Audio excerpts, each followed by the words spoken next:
وہ پاؤں پٹکتی اور اسے دھمکیاں دیتی ہوئی نیچے ڈرائنگ روم میں پہنچی تاکہ اپنے بابا اور تایا جان سے اس بدتمیز ملازم کی شکایت کر سکے، لیکن وہاں پہنچتے ہی اسے ایک اور زوردار جھٹکا لگا جب تایا جان نے حتمی لہجے میں اعلان کیا کہ تم دونوں آج ہی ہنی مون کے لیے سکردو کی وادیوں میں جا رہے ہو تاکہ ایک دوسرے کو سمجھ سکو۔ ہیر نے روتے ہوئے زمین آسمان ایک کر دیا کہ میں اس غریب اور گھٹیا انسان کے ساتھ ایک منٹ نہیں گزار سکتی۔ کہاں میرا وہ لگژری لائف سٹائل اور کہاں یہ پھٹے حالوں والا لڑکا۔ لیکن اس بار خاندانی عزت کے پیش نظر کسی نے اس کی ایک نہ سنی اور اسے زبردستی جازم کے ساتھ گاڑی میں بٹھا کر روانہ کر دیا گیا۔ گاڑی کا سفر کسی میدان جنگ سے کم نہیں تھا، جہاں ہیر اپنے برانڈی سن گلاسز لگائے ناک بھوت چڑھا کر بیٹھی تھی اور جازم جان بوجھ کر گاڑی کے ڈیک پر اونچی آواز میں پرانے اور دیسی گانے چلا رہا تھا تاکہ ہیر کا خون مزید جلے۔ وہ غصے سے گانے بند کرتی تو جازم اپنی مخصوص مسکراہٹ کے ساتھ دوبارہ چلا دیتا۔ یہ کھٹی میٹھی اور دلچسپ نوک جھونک چلتی رہی، یہاں تک کہ کئی گھنٹوں کے طویل اور تھکا دینے والے سفر کے بعد وہ دونوں سکردو کے اس سنسان اور برف پوش پرائیویٹ کاٹیج میں پہنچ گئے، جہاں دور دور تک کوئی آبادی نہیں تھی اور آسمان پر چھائے ہوئے گہرے بادل کسی بڑے طوفان کی نوید سنا رہے تھے۔ کاٹیج کے دروازے پر کھڑے ہی کو اچانک ایک نامعلوم سے خوف نے گھیر لیا جب اس نے دیکھا کہ تیز برفیلی ہواؤں کے بیچ جازم اسے ایک انتہائی گہری اور بولڈ نظروں سے دیکھ رہا ہے، جیسے کہہ رہا ہو اب یہاں تمہارا غرور نہیں، صرف میری مرضی چلے گی۔ گاڑی کے رکنے ہی ہیر نے وہ مشکل دروازہ کھولا اور باہر قدم رکھا تو سامنے ایک بہت بڑا اور پرتعیش کاٹیج نما گھر موجود تھا جو سکردو کے ان سنسان اور برف پوش وادیوں میں کسی قلعے کی طرح لگ رہا تھا۔ لیکن ہیر کی اکڑ اور نخرے اب بھی آسمان سے باتیں کر رہے تھے۔ اسے حقارت سے اس عالیشان گھر کو دیکھا اور منہ بناتے ہوئے بولی کہ یہ کیسی سنسان اور عجیب سی جگہ ہے جہاں میرا دم گھٹ رہا ہے، اور اس غریب انسان کے ساتھ تو میں ایک پل بھی اندر نہیں جاؤں گی۔ لیکن جازم نے اس کی بکواس کو مکمل نظر انداز کیا اور اپنا سامان اٹھا کر بے نیازی سے اندر چلا گیا، جس پر ہیر کو مجبوراً دانت پیستے ہوئے اس کے پیچھے جانا پڑا کیونکہ باہر سردی کی شدت بڑھتی جا رہی تھی۔ گھر کے اندر کا ماحول انتہائی خوبصورت تھا، لیکن ہیر نے صوفے پر گرتے ہی اپنے مخصوص حاکمانہ انداز میں جازم کو حکم دیا کہ جاؤ اور فوراً میرے لیے ہیٹر آن کرو اور کچھ کھانے کو لاؤ۔ جازم جو کچن کی طرف جا رہا تھا وہیں رکا اور پلٹ کر ایک طنزیہ مسکراہٹ کے ساتھ بولا کہ محترمہ، یہ آپ کے بابا کا گھر نہیں جہاں آپ کے اشاروں پر نوکر دوڑیں گے، اگر کچھ چاہیے تو خود جا کر لے لو۔ ہیر غصے سے کچھ بولنے ہی لگی تھی کہ اچانک باہر ایک انتہائی خوفناک برفانی طوفان نے دستک دی۔ ہوائیں اتنی تیز تھیں کہ کھڑکیوں کے شیشے لرزنے لگے اور دیکھتے ہی دیکھتے پورے علاقے کی بجلی غائب ہو گئی۔ گھر میں گھپ اندھیرا اور خون جما دینے والی سردی پھیل گئی۔ ہیر جو اپنے فیشنیبل اور پتلے کپڑوں میں ملبوس تھی، سردی سے بری طرح کانپنے لگی، جبکہ جازم نے نہایت سکون سے ڈرائنگ روم میں موجود فائبر پیلس میں لکڑیاں جلا کر آگ روشن کر لی اور آرام سے اس کے سامنے بیٹھ کر سینکنے لگا۔ وہ گزرنے کے ساتھ ساتھ سردی اتنی جان لیوا ہو گئی کہ ہیر کے ہونٹ نیلے پڑنے لگے اور اس کی ساری انا اور غرور اس برفیلی ٹھنڈ کے آگے دم توڑنے لگا۔ وہ کانپتی ٹانگوں کے ساتھ بمشکل اٹھ کر آگ کے قریب آئی اور صوفے پر سمٹ کر بیٹھ گئی، لیکن سردی اس کی ہڈیوں تک پہنچ چکی تھی۔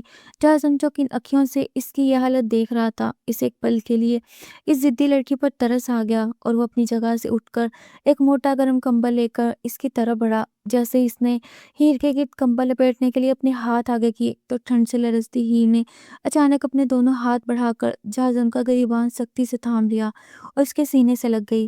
جازم ایک لمحے کے لیے حیران رہ گیا۔ اس کے جسم کی گرمائش پا کر ہیر نے اسے مزید مضبوطی سے جکڑ لیا تو جازم نے اسے وارننگ دیتے ہوئے کہا، پلیز ہیر، دور ہٹو، بعد میں مجھ پہ الزام لگا دو گی۔ لیکن ہیر، جس کا دماغ سردی اور ایک عجیب سے احساس کے زیر اثر تھا، اسے جازم کی قمیص کو اپنی مٹھیوں میں بھینچتے ہوئے کہا، نہیں جازم، دور مت جانا، مجھے ضرورت ہے تمہاری، یہ میرا حکم ہے۔ اس رات باہر طوفان اپنی پوری شدت پر تھا، لیکن اس بڑے سے گھر کے اندر ایک الگ ہی طوفان مچل رہا تھا۔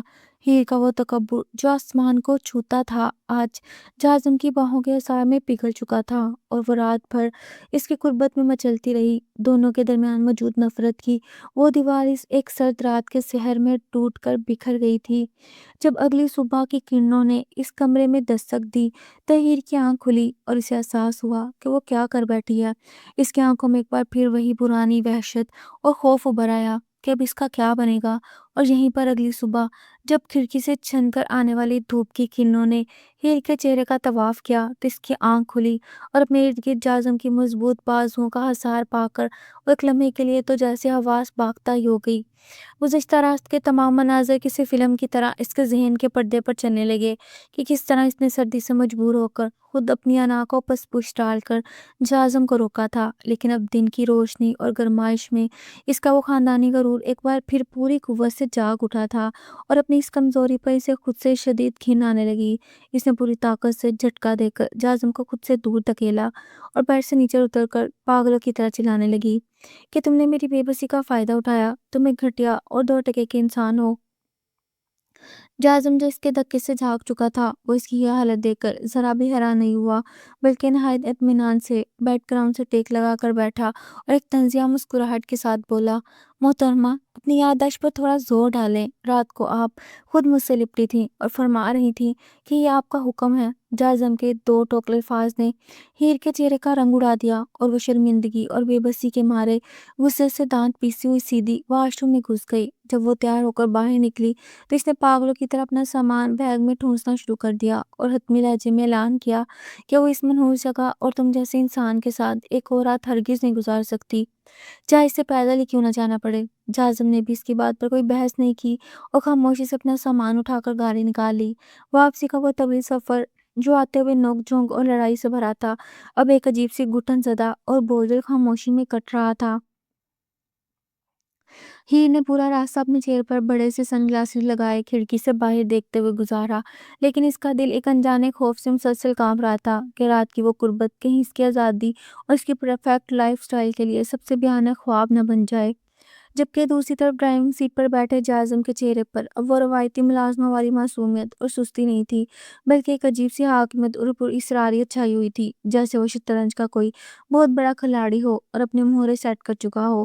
کئی گھنٹوں کی مسافت کے بعد جب وہ بالآخر واپس شہر اپنی اس پرتعیش حویلی پہنچے تو ہیر گاڑی سے اترتے ہی سیدھی اپنے کمرے میں گئی اور دروازہ لاک کر کے خود کو دنیا سے کاٹ لیا۔ وہ یہی سوچ رہی تھی کہ اب وہ دوبارہ کبھی جازم کی شکل نہیں دیکھے گی اور اپنی پرانی لگزی اور زاد زندگی میں واپس لوٹ جائے گی جہاں اسے کسی غریب شور کا تانا نہیں سننا پڑے گا۔ لیکن اس مغرور لڑکی کو کیا معلوم تھا کہ قدرت اس کے غرور کو ہمیشہ کے لیے خاک میں ملانے کا ایک اور زبردست انتظام کر چکی ہے۔ شہر واپس آنے ابھی بمشکل چند ہی ہفتے گزرے تھے کہ ایک صبح ہیر اپنی روٹین کے مطابق ناشتے کی میز پر بیٹھی اپنی دوستوں کے ساتھ فون پر کسی پارٹی میں جانے کا پروگرام بنا رہی تھی کہ اچانک اسے شدید اکائی آئی اور چکر آیا، اس کے ہاتھ سے فون چھوٹ گیا۔ اس سے پہلے کہ کوئی ملازم آگے بڑھتا ہیر کی آنکھوں کے سامنے اندھیرا چھا گیا اور وہ کرسی سے سیدھی زمین پر گر کر بے ہوش ہو گئی۔ بے ہوشی کے بعد جب ہیر کی آنکھ کھلی تو وہ اپنے کمرے کے نرم بستر پر تھی اور سامنے کھڑی فیملی ڈاکٹر اس کے بابا اور تایا جان کو مسکراتے ہوئے مبارکباد دے رہی تھی کہ ان کے گھر بہت جلد ایک ننھا مہمان آنے والا ہے۔ یہ سنتے ہی حویلی میں تو جیسے خوشی کی لہر دوڑ گئی، لیکن ہیر کے کانوں میں جیسے کسی نے پگھلا ہوا سیسا ڈال دیا۔ اس کا رنگ موت کی طرح سفید پڑ گیا اور سانسیں سینے میں ہی اٹک کر رہ گئیں۔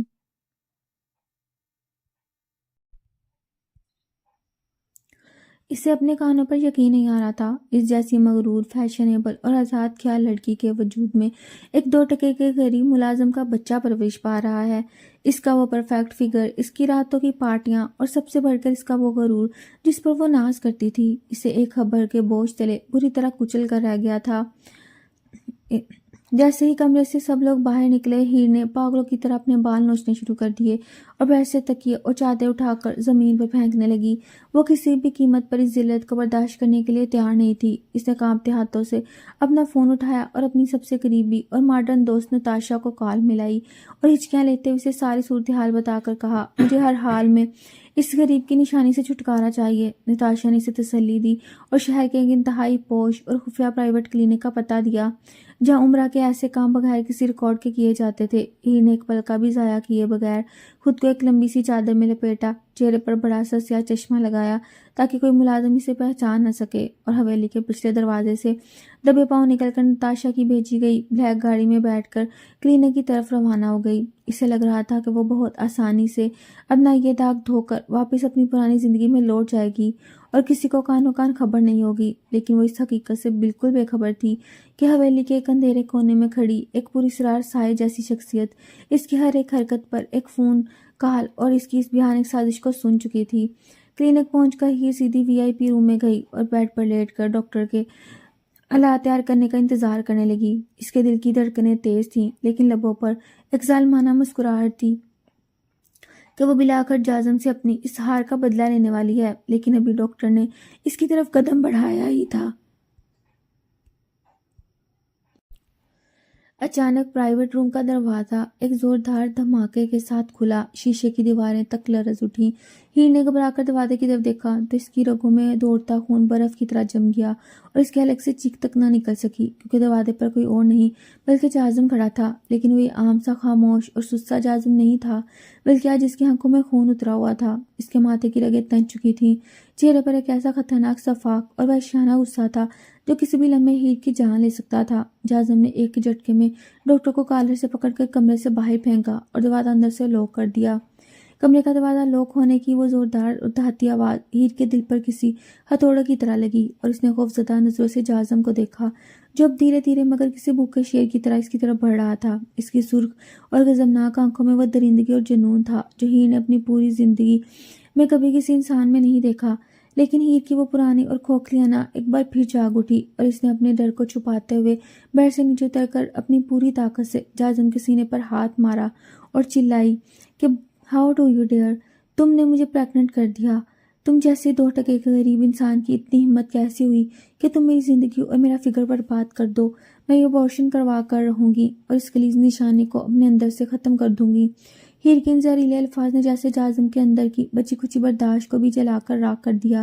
اس نے آگے بڑھ کر ہیر کے دونوں ہاتھ اتنی سختی سے دبوچے کہ ہیر کے منہ سے ایک دردناک چیخ نکل گئی اور اگلے ہی پل جازم نے اسے پوری طاقت سے دیوار کے ساتھ لگایا اور اس کے چہرے کے بالکل قریب آ کر ایک ایسی خطرناک گہری اور خون جما دینے والی آواز میں دھاڑا کہ جان لے لوں گا تمہاری ہیر اگر میرے بچے کو ایک خراش بھی آئی۔ جازم کی اس ایک دھاڑ اور اس کی مضبوط فولادی ہاتھوں کی گرفت نے ہیر کی آواز کو گم کر دیا۔ اسے لگا جیسے اس کے سامنے کوئی معمولی ملازم نہیں بلکہ انڈر ورلڈ کا کوئی بے رحم ڈون کھڑا ہے جس کی ایک جنبش سے اس کی جان جا سکتی ہے۔ ہیر کے حلق میں جیسے کانٹے چبھنے لگے اور اس کی بولتی مکمل بند ہو گئی۔ وہ کانپتی ہوئی ہچکیوں کے ساتھ رونے لگی، لیکن جازم کی آنکھوں میں اس کے لیے کوئی رحم نہیں تھا۔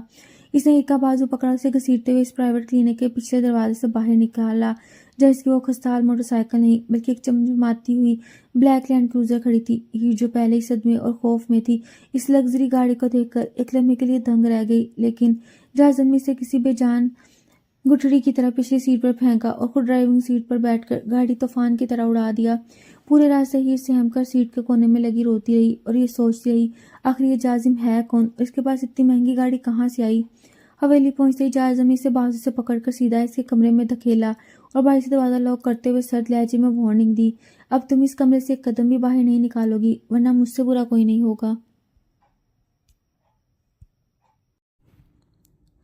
کمرے میں قید ہونے کے بعد ہیر کی حالت کسی پاگل خانے سے چھوٹی ہوئی مریضہ جیسی ہو چکی تھی۔ وہ دروازے کو پیٹ پیٹ کر اپنے خون آلود ہاتھوں سے دھاڑ رہی تھی، لیکن پوری حویلی میں جیسے موت کا سا سناٹا چھا گیا تھا اور کوئی بھی ملازم یا گارڈ اس کی مدد کو نہیں آ رہا تھا۔ اس کا وہ غرور اور طاقت جو کبھی ایک اشارے پر پوری حویلی کو نچا دیا کرتی تھی، آج جازم کے اس ایک خوفناک روپ اور بند دروازے کے پیچھے دب کر رہ گئی تھی۔ ہیر نے غصے اور آنسوؤں سے بھری آنکھوں کے ساتھ اپنا فون اٹھایا اور پاگلوں کی طرح اپنے بابا کو کال ملانے لگی جو چند روز کے لیے کسی بزنس ٹرپ پر شہر سے باہر گئے ہوئے تھے۔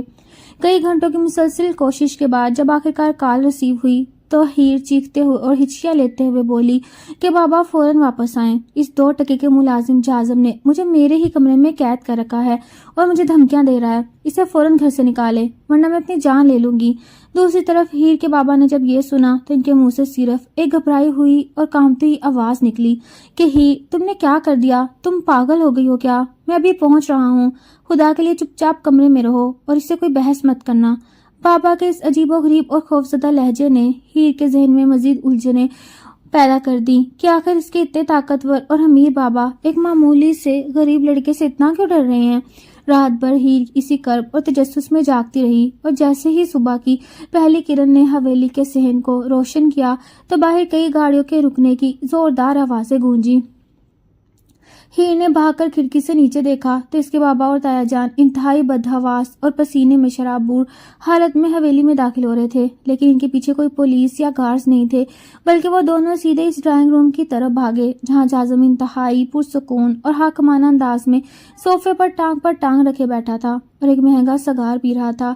ہیر نے جلدی سے دروازہ کھولنے کی کوشش کی جو ابھی ان لاک ہو چکا تھا، اور وہ ننگے پاؤں سیڑھیاں پھلانگتی ہوئی نیچے ڈرائنگ روم کی طرف دوڑی کہ ابھی جازم کے خیر نہیں۔ وہ سیدھی اندر گھسی اور اپنے بابا کے بازو سے لپٹ کر چیخی، بابا دیکھیں یہ 2 ٹکے کا ملازم کتنی بدتمیزی سے یہاں بیٹھا ہے، اس نے کل رات مجھے… لیکن اس سے پہلے کہ ہیر اپنی بات مکمل کر پاتی، اس کے بابا نے ایک جھٹکے سے اپنا بازو چھڑوایا اور ہیر کو خاموش رہنے کا اشارہ کرتے ہوئے جازم کے سامنے اپنے دونوں ہاتھ باندھ کر انتہائی شرمندگی سے سر جھکا کر کھڑے ہو گئے اور ایسی بات کہہ دی جس نے ہیر کے پاؤں تلے سے زمین ہی کھینچ لی۔ بابا لرزتی آواز میں بولے، مجھے معاف کر دیں سر، یہ ابھی تک نادان ہے، اسے آپ کی اصلیت کا اندازہ نہیں۔ یہ سنتے ہی ہیر کے ذہن میں ایک زوردار دھماکہ ہوا اور اس کی آنکھیں شاک کے مارے پھٹی کی پھٹی رہ گئیں۔ سر؟ بابا آپ اس سے سر کیوں کہہ رہے ہیں؟ یہ تو ایک غریب… ہیر کی پھٹی ہوئی آنکھوں اور سکتے میں آئے وجود کو دیکھ کر ڈرائنگ روم میں ایک طویل اور بھیانک خاموشی چھا گئی، جسے توڑتے ہوئے جازم نے اپنے لبوں سے لگا مہنگا سگار ایک سٹرے میں مسلا اور اپنی مخصوص اور اب تک سب سے خطرناک مسکراہٹ کے ساتھ صوفے سے اٹھ کھڑا ہوا۔ اس کی چال میں وہ شاہانہ اور حاکمانہ انداز تھا جو کسی عام انسان کا ہو ہی نہیں سکتا۔ اسے اپنے کوٹ کے اندرونی جیب سے ایک بلیک پلاٹینیم کارڈ اور کچھ قانونی کاغذات نکال کر سینٹرل ٹیبل پر اتنے زور سے پھینکے کہ ہیر کے بابا کا سر مزید جھک گیا۔ ہیر جو اب تک صدمے سے بت بنی ہوئی تھی اکھلاتے ہوئے بولی کہ بابا یہ سب کیا مذاق ہے اور آپ اس 2 ٹکے کے انسان کے سامنے ہاتھ کیوں جوڑے ہیں؟ ہیر کے بابا نے روتے ہوئے اسے بتایا کہ بیٹا جس دولت اور خاندانی غرور پر تم ناز کرتی ہو وہ پچھلے 1 سال سے ختم ہو چکا ہے۔ میں مکمل طور پر دیوالیہ ہو گیا تھا اور جس دانیال کو تم اپنا خوابوں کا شہزادہ سمجھ کر شادی کرنے والی تھی وہ دراصل ایک بین الاقوامی فراڈیا تھا جو ہماری بچی کھچی عزت اور جائیداد لوٹ کر بیرون ملک بھاگنے والا تھا۔ یہ تو جازم سر کی مہربانی ہے کہ انہوں نے عین وقت پر آ کر نہ صرف میرا سارا اربوں کا قرضہ اتارا بلکہ تم جیسی ضدی اور مغرور لڑکی کو اس فراڈیا کے چنگل سے بچانے کے لیے اپنا نام دینے کی حامی بھری۔ یہ سن کر ہیر کے دماغ کی رگیں پھٹنے لگی اور اسے لگا جیسے پوری حویلی اس کے گرد تیزی سے گھوم رہی ہے۔ وہ کوئی غریب یا 2 ٹکے کا ملازم نہیں تھا بلکہ اس کے پورے ملک کا سب سے بڑا انڈر کور بلین ایئر بزنس ٹائکون تھا جس کے ایک اشارے پر مارکیٹیں بنتی اور گرتی تھیں۔ اس نے یہ عام سہولیہ صرف ہیر کی اصلیت جاننے اور اس کے تکبر کو خاک میں ملانے کے لیے اپنایا تھا۔ جازم نے اپنے ہاتھ کمر کے پیچھے باندھے اور دھیرے دھیرے چلتا ہوا ہیر کے بالکل سامنے آ کر کھڑا ہو گیا۔ اس کی گہری اور پراسرار آنکھوں میں اب کوئی نرمی نہیں تھی بلکہ ایک فاتحانہ چمک تھی۔ اس نے انتہائی سرد روبدار اور ایک بوس والے لہجے میں کہا، جس حویلی کی دیواروں پر تم غرور کرتی ہو ہیر، اور تمہاری وہ کروڑوں کی گاڑیاں، یہ سب پچھلے 6 ماہ سے میرے نام پر ہیں۔ میں نے تمہیں خریدا نہیں بلکہ تمہاری نیلام ہوتی عزت کو بچایا۔ اور جہاں تک بات اس بچے کی ہے جسے تم ختم کرنے چلی تھی تو کان کھول کر سن لو، وہ اس شہر کے سب سے بڑے بزنس امپائر کا اکلوتا وارث ہے۔ اب فیصلہ تمہارا ہے ہیر، میری بیگم بن کر ملکہ کی طرح اس محل میں رہنا ہے یا اپنے اس چھوٹے غرور کے ساتھ سڑک پر جانا ہے۔ ہیر کے اندر کی وہ مغرور، سرکش اور فیشنیبل لڑکی جازم کے اس ایک ڈائیلاگ اور حقیقت کے بوجھ تلے ہمیشہ کے لیے مر چکی تھی۔ وہ شاک سے کھلی کھلی آنکھوں کے ساتھ جازم کو دیکھتی رہ گئی۔ اس سے گھٹنے پہ جان ہو کر زمین پر ٹک گئے اور آنکھوں سے آنسوؤں کا سیلاب بہہ نکلا۔ ڈرائنگ روم کے سرد اور بھیانک سناٹے میں ہیر کے گھٹنوں کے بل گرنے کی آواز نے جیسے اس کے غرور کی محل کی آخری اینٹ پگھلا دی۔ اس کی آنکھوں سے بہنے والے آنسو اب غصے کی نہیں بلکہ شدید پچھتاوے اور اس حقیقت کو تسلیم کرنے کے تھے کہ جس شخص کو وہ 2 ٹکے کا ملازم سمجھ کر جوتوں کی نوک پر رکھتی تھی دراصل وہی اس کی اور اس کے خاندان کی عزت کا واحد محافظ اور اس شہر کا سب سے طاقتور انسان تھا۔ ہیر کے بابا اور تایا جان خاموشی اور شرمندگی سے سر جھکائے کمرے سے باہر نکل گئے اور اب اس پرتعیش ڈرائنگ روم میں صرف ہیر اور جازم اکیلے تھے۔ جازم جب تک ایک انتہائی روبدار اور بوس والے انداز میں کھڑا تھا، اس سے اپنے کوٹ کے بٹن کھولے اور دھیرے سے ہیر کے بالکل سامنے گھٹنوں کے بل بیٹھ گیا۔ ہیر کی ہمت نہیں ہو رہی تھی کہ وہ نظر اٹھا کر ان گہری اور پر اسرار آنکھوں میں دیکھ سکے جو پوری طرح سے اس پر حاوی ہو چکی تھی۔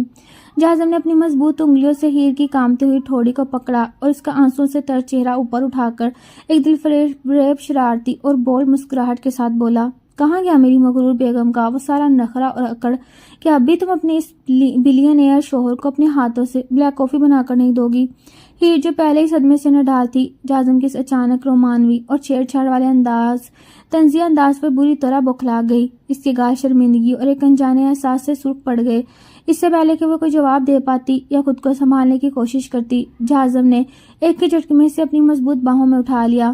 ہیر کے منہ سے ایک ہلکی سی چیخ نکلی اور اس نے بے ساختہ اپنے دونوں ہاتھ جازم کے گلے میں ڈال دیے۔ جازم اسے دلہن کی طرح اٹھاتے ہوئے نہایت سکون اور سویگ سے سیڑھیاں چڑھنے لگا اور ہیر نے شرم اور جھجک کے مارے اپنا چہرہ اس کے چوڑے سینے میں چھپا لیا۔ سیڑھیاں چڑھتے ہوئے جازم نے ہلکے سے اس کے کان میں سرگوشی کی کہ اب تو میری قیدی ہو ہیر، اور اس قید کی سزا یہ ہے کہ تمہاری زندگی بھر ملکہ بن کر میرے دل اور اس سلطنت پر راج کرنا ہوگا۔ لیکن کان کھول کر سن لو، اگر تم نے دوبارہ میرے بچے کو نقصان پہنچانے کی بکواس کی تو میں سارا رومانس بھول کر تمہاری جان لے لوں گا۔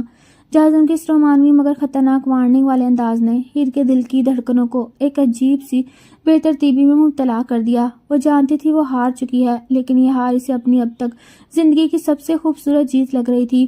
جازم نے اسے ماسٹر بیڈ روم میں لا کر نرم بستر پر لٹایا اور اس پر جھکتے ہوئے ایک نیا اور زبردست اعلان کیا جس نے ہیر کو ایک بار پھر حیرت میں ڈال دیا۔ جازم اپنی مخصوص مسکراہٹ کے ساتھ بولا، اپنا سامان پیک کرو بیگم، کیونکہ ہم آج رات ہی یہ حویلی چھوڑ کر میری اس اصلی اور خفیہ اسٹیٹ میں جا رہے ہیں جہاں کہ تم اکلوتی مالکن ہو اور جہاں سے تمہاری ایک نئی اور اصل زندگی کا آغاز ہوگا۔ اسی رات حویلی کے باہر کالی چمچماتی ہوئی لگژری گاڑیوں اور گارڈز کا ایک ایسا شاہانہ قافلہ کھڑا تھا جسے دیکھ کر پورے محلے کی آنکھیں پھٹی کی پھٹی رہ گئی۔ ہیر جو اب تک ایک صدمے اور سحر کی ملی جلی کیفیت میں تھی، خاموشی سے جازم کے ساتھ اس بلٹ پروف لینڈ کروزر کے پچھلی نصف پر بیٹھی ہوئی تھی اور کن اکھیوں سے اس شخص کو دیکھ رہی تھی جو کل تک اس کے بابا کا ایک معمولی اور غریب ملازم تھا، لیکن آج اس پورے شہر کا بے تاج بادشاہ لگ رہا تھا۔ طویل سفر کے بعد جب ان کا قافلہ شہر سے دور پہاڑوں کے بیچ بنی ایک انتہائی خفیہ اور پرتعیش اور وسیع اور اسٹیٹ کے بڑے سے آہنی دروازے سے اندر داخل ہوا تو ہیر کی سانسیں سینے میں ہی اٹک کر رہ گئی۔ اس کا وہ حویلی والا سارا خاندانی غرور اس محل نما اسٹیٹ کے سامنے ایک ریت کے ذرے جیسا لگ رہا تھا۔ جازم کی گاڑی رکتے ہی درجنوں باڈی گارڈز اور یونیفارم میں ملبوس ملازمین کی قطاروں نے سر جھکا کر ان کا استقبال کیا اور ہر طرف سے ویلکم باس اور ویلکم میڈم کی آوازیں گونجنے لگیں۔ جازم نے اپنے مخصوص اور رعبدار انداز میں ہیر کا ہاتھ پکڑا اور اسے اندر لے جاتے ہوئے ایک طنزیہ مسکراہٹ کے ساتھ بولا، امید ہے میری مغرور بیگم کو یہ غریب کھانا پسند آیا ہوگا، لیکن یاد رکھنا یہاں تمہارے وہ پرانے نخرے نہیں بلکہ میرے کچھ نئے اور رولز چلیں گے۔ ہیر نے گھبرا کر پوچھا کہ کیسے رولز؟ تو جازم نے اچانک اپنی طرف کھینچ کر اس کی آنکھوں میں دیکھتے ہوئے کہا، پہلا رول یہ ہے کہ تم اس سلطنت کی اکلوتی ملکہ ہو اور تمہاری ہر ضد صرف مجھ تک محدود رہے گی۔ دوسرا رول یہ کہ تم اپنے دماغ سے اس 2 ٹکے کے فراڈی دانیال کا خناس ہمیشہ کے لیے نکال دو گی۔ ہیر جو اپنے پرانی عادت سے مجبور تھی تھوڑی سی اکڑ دکھاتے ہوئے بولی، مجھے اس ماسٹر بیڈ روم کا انٹیریئر اور یہ بورنگ کلر پسند نہیں۔ اسے لگا جازم اب اس سے اس کی اوقات یاد دلائے گا اور ڈانٹے گا، لیکن جازم نے اسی وقت ایک چٹکی بجائی اور اپنے مینیجر کو حکم دیا کہ صبح ہونے سے پہلے اس پورے ماسٹر بیڈ روم کا انٹیریئر اور فرنیچر میڈم کی پسند کے مطابق تبدیل ہونا چاہیے۔ جازم کا یہ شاہانہ اور پاگل پن والا رومانس دیکھ کر ہیر ایک بار پھر لاجواب اور اندر ہی اندر اس کی دیوانی ہونے لگی۔ اگلی صبح جب جازم کسی میٹنگ کے لیے باہر گیا ہوا تھا تو ہیر تجسس کے مارے اس کے پرسنل اور ہائی ٹیک اسٹڈی روم میں چلی گئی۔ وہاں کی دیواروں پر لگی بڑی بڑی اسکرینز پر مختلف کیمروں کا رزلٹ آ رہا تھا۔ ہیر یوں ہی اسکرینز کو دیکھ رہی تھی کہ اچانک اس کی نظر ایک خفیہ اسکرین پر پڑی جہاں شہر کے کسی پرانے اور تاریک گودام کا منظر تھا۔ اس گودام کے بیچوں بیچ کرسی کے ساتھ کسی شخص کو بری طرح باندھا گیا تھا جس کا چہرہ زخموں سے بھرا ہوا تھا۔ ہیر نے جب کانپتے ہاتھوں سے اس کیمرے کا ویو زوم کیا تو اس کے حلق سے ایک بھیانک چیخ نکلتے رہ گئی، کیونکہ وہ شخص کوئی اور نہیں بلکہ وہی دانیال تھا جس کے بابا کو دیوالیہ کر کے اس کے خاندان کو لوٹ کر بھاگنے والا تھا۔ دانیال ہاتھ جوڑ کر کیمرے کی طرف دیکھ کر رحم کی بھیک مانگ رہا تھا کہ اچانک ہیر کو اپنے بالکل پیچھے کسی کی بھاری قدموں کی آہٹ محسوس ہوئی اور اس سے پہلے کہ وہ مڑ کر دیکھتی جازم کے مضبوط بازوؤں نے اسے پیچھے سے اپنے حصار میں لے لیا۔ جازم نے اپنا چہرہ ہیر کی گردن کے بالکل قریب کیا اور ایک انتہائی سرد، خطرناک اور بوس والے لہجے میں سرگوشی کی، میں نے کہا تھا نا ہیر، جو بھی تمہاری یا میرے اس آنے والے وارث کی طرف میلی آنکھ سے دیکھے گا اس کا انجام اس دانیال سے بھی بدتر ہوگا۔ اب بتاؤ میری جان، اس فراڈے کے ساتھ کیا سلوک کیا جائے؟ جازم کے ان سرد اور خطرناک الفاظ نے ہیر کی ریڑھ کی ہڈی میں سنسنی دوڑا دی، لیکن حیرت انگیز طور پر اس بار وہ خوفزدہ ہونے کی بجائے ایک عجیب سے غرور اور طاقت کے نشے میں مبتلا ہو گئی، کیونکہ جو شخص پوری دنیا کے لیے خوفناک بوس تھا وہ اس وقت صرف اس کا دیوانہ شوہر تھا۔ ہیر نے کانپتی ہوئی سانسوں پر قابو پاتے ہوئے پیچھے مڑ کر جازم کی ان گہری آنکھوں میں دیکھا اور اپنے اندر کی اس پرانی اور ضدی ہیر کو جگاتے ہوئے ایک انتہائی بولڈ اور حیران کن جواب دیا کہ میں نہیں چاہتی کہ میرے بچے کا باپ اس 2 کے فراڈی کے خون سے اپنے ہاتھ گندے کرے۔ اس نے میرے بابا کے اس سڑک پر لانے کی سازش کی تھی، اس لیے اس کی ساری دولت چھین کر اسے اس شہر کی سڑکوں پر بھیک مانگنے کے لیے چھوڑ دو تاکہ اسے اپنی اوقات یاد رہے۔ ہیر کا یہ زبردست اور صفاقانہ فیصلہ سن کر جازم کی آنکھوں میں ایک فاتحانہ چمک ابھری اور وہ ایک دلکش گہری بوس والی ہنسی ہنستے ہوئے بولا، واہ میری جان، ماننا پڑے گا تم واقعی اس بلینئر امپائر کی اصل ملکہ ہو۔ یہ کہہ کر جازم نے مائک کا بٹن دبایا اور اپنے کارز کو دانیال کا سارا پیسہ ضبط کر کے اسے سڑک پر پھینکنے کا حتمی حکم دیا۔ اس منظر نے ہیر کے دل سے دانیال کا آخری خوف بھی ہمیشہ کے لیے مٹا دیا اور وہ ایک عجیب سے سکون کے ساتھ جازم کے سینے پر سر رکھ کر کھڑی ہو گئی۔ رات کے اس پہر جب محل میں خاموشی چھائی ہوئی تھی تو اچانک ہیر کے حمل کے موڈ سوئنگز شروع ہو گئے اور اس نے مچلتے ہوئے ایک انتہائی فنی اور کیوٹ سی فرمائش کی کہ اسے اس وقت چائے کے سب سے سستے اور ڈھیلے والے گول گپے کھانے ہیں۔ جازم جو اربوں کی ڈیلز منٹوں میں کیا کرتا تھا، اپنی ضدی اور پریگننٹ بیگم کی اس عجیب و غریب فرمائش پر سر پکڑ کر بیٹھ گیا اور ہنستے ہوئے بولا، میڈم آپ کے ان شاہانہ نخروں اور غریبوں والی فرمائشوں نے مجھے پاگل کر دینا ہے۔ لیکن پھر بھی وہ اپنی ملکہ کی ہر ضد پوری کرنے کے لیے رات کے 2 بجے اسے اپنی لگژری بلٹ پروف گاڑی میں بٹھا کر شہر کی طرف نکل پڑا۔ دونوں گاڑی میں ہنسے مسکراتے اور ایک دوسرے کی ٹانگ کھینچتے ہوئے جا رہے تھے اور ہیر کو پہلی بار محسوس ہو رہا تھا وہ ایک سچی اور پرسکون محبت کے حصار میں ہے۔ لیکن ان کی یہ خوشی اور رومانس اس وقت اچانک ایک بھیانک سسپینس میں بدل گیا جب جازم کے ڈیش بورڈ پر موجود ایک انتہائی خفیہ اور ریڈ الرٹ اسکرین تیز بیپ کے ساتھ چمکنے لگی۔ جازم کی مسکراہٹ ایک سیکنڈ میں غائب ہو گئی اور اس کے چہرے پر وہی پرانا خطرناک اور خونخوار باس والا روپ لوٹ آیا۔ اس نے فوراً گاڑی کو ایک زوردار بریک لگائی اور اپنے کارز کو وائرلیس پر چیختے ہوئے حکم دیا، اسٹیٹ کو فوراً لاک ڈاؤن کر دو اور ہیر کے بابا کو محفوظ مقام پر منتقل کرو کیونکہ کوئی اور ہمارے بہت قریب پہنچ چکا ہے۔ ہیر کا دل دھک سے رہ گیا اور اس نے گھبرا کر پوچھا، کیا ہوا جازم؟ تو جازم نے ڈیش بورڈ سے اپنا کسٹمائز پسٹل نکال کر لوڈ کیا اور ہیر کی طرف دیکھ کر ایک سرد اور بھیانک لہجے میں بولا، لگتا ہے تمہارے ماضی کے کسی دشمن کو ابھی تک میری طاقت کا اندازہ نہیں ہوا۔ سیٹ بیلٹ باندھ لو ہیر کیونکہ اب کھیل شروع ہونے والا ہے۔ گاڑی کی بریک کی وہ زوردار اور دل دہلا دینے والی آواز اس سنسان سڑک پر کسی دھماکے سے کم نہیں تھی۔ ہیر کا دل پسلیوں سے ٹکرا کر رہ گیا جب اس نے دیکھا چاروں طرف سے کالے شیشوں والی 3 معلوم گاڑیوں نے ان کی لینڈ کروزر کو مکمل طور پر گھیرے میں لے لیا۔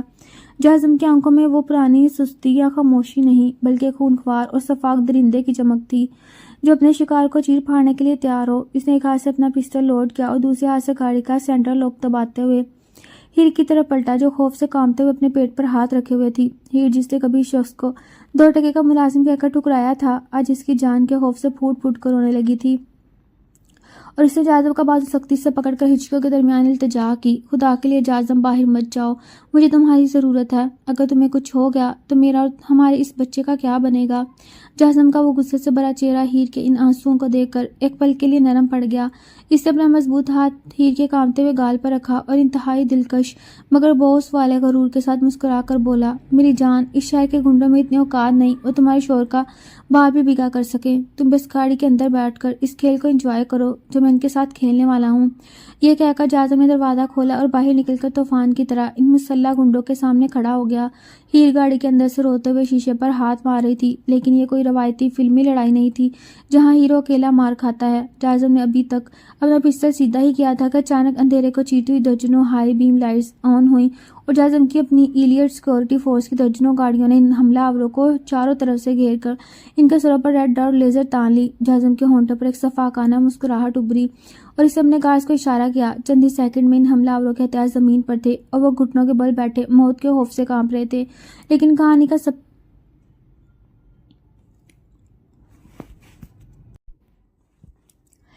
لیکن جب ان حملہ آوروں کی مین گاڑی کا دروازہ کھلا اور اس میں سے کوئی روایتی گنڈا یا دشمن نہیں بلکہ ہیر کی وہ سب سے قریبی اور ماڈرن دوست نتاشا باہر نکلی، جسے دیکھ کر ہیر جو اب گاڑی سے باہر آ چکی تھی شوق کے مارے پتھر کی ہو گئی۔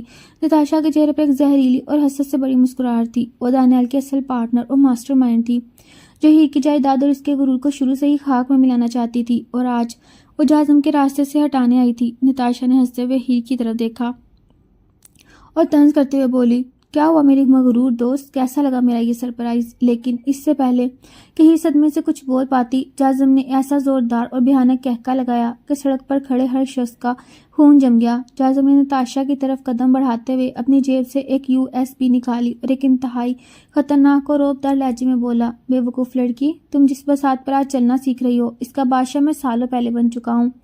سڑک پر پھیلی سرد اور گہری تاریکی میں جازم کا وہ خونخوار کہکا کسی طوفان کا پیش خیمہ لگ رہا تھا، جس نے نتاشا کی زہریلی مسکراہٹ کو ایک ہی پل میں خوف میں بدل دیا۔ جازم نے اپنے ہاتھ میں پکڑی وہ بلیک USB ہوا میں لہرائی اور اپنے مخصوص رعبدار باس والے انداز میں قدم با قدم نتاشا کی طرف بڑھتے ہوئے بولا، تمہیں کیا لگا نتاشا کہ تم میری بیگم کو اس ابورشن کلینک لے جاؤ گی اور شہر کے سب سے بڑے انڈر بلینئر کو کانوں کان خبر نہیں ہوگی؟ جس کلینک میں تم نے ہیر کو مروانے کی سازش کی تھی، وہ کلینک، وہ ڈاکٹرز، حتیٰ کہ جس آف شور بینک میں تم نے دانیال کے ساتھ مل کر ہیر کے بابا کی لوٹی ہوئی دولت چھپائی، وہ سب پچھلے ایک ہفتے سے میری ملکیت ہے۔ یہ سنتے ہی نتاشا کے پیروں تلے سے زمین نکل گئی اور اس کا سارا کرور اور ایسا ولن والا روپ دھول چاٹنے لگا۔ جازم نے اپنی جیب سے اسمارٹ فون نکالا اور اسکرین پر صرف ایک کلک کرتے ہوئے انتہائی شفاف لہجے میں اعلان کیا، لو بی بی، تمہاری اور دانیال کی وہ ساری بلیک منی جو تم نے ہیر کے خاندان سے لوٹی، وہ میں نے ابھی اس وقت ایک یتیم خانے کے اکاؤنٹ میں ٹرانسفر کر دی۔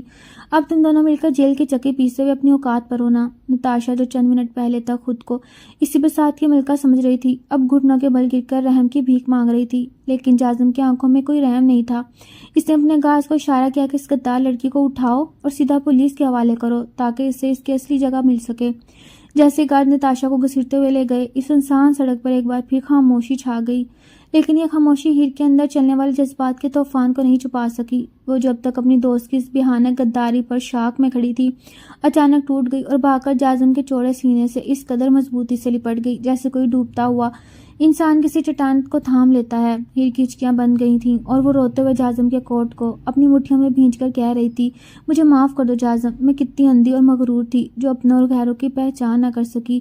تم نے اس 2 ٹکے ملازم کا روپ ڈھا کر میری اور میرے خاندان کی جو عزت بچائی، اس کا قرض میں 7 نسلوں تک نہیں اتار سکتی۔ مجھے خود سے کبھی دور مت کرنا۔ جازم کا وہ غصے اور شفاقیت سے بھرا چہرہ اپنی روتی ہوئی بیگم کے ان بکھرے ہوئے الفاظ کو سن کر محبت اور نرمی کے سمندر میں بدل گیا۔ اس نے اپنے دونوں مضبوط بازو ہیر کے گرد لپیٹ لیے اور اس کے ماتھے پر ایک گہرا بوسہ لیا اور شرارتی انداز میں مسکرا کر بولا، ارے میری بلینئر بیگم، رو رو کر تم نے میرے اس لاکھوں کے ڈیزائنر کوٹ کا ستیاناش کر دیا، اور ویسے بھی تمہاری اس غدار سہیلی کے چکر میں تمہارے وہ سستے والے گول گپے بھی رہ گئے۔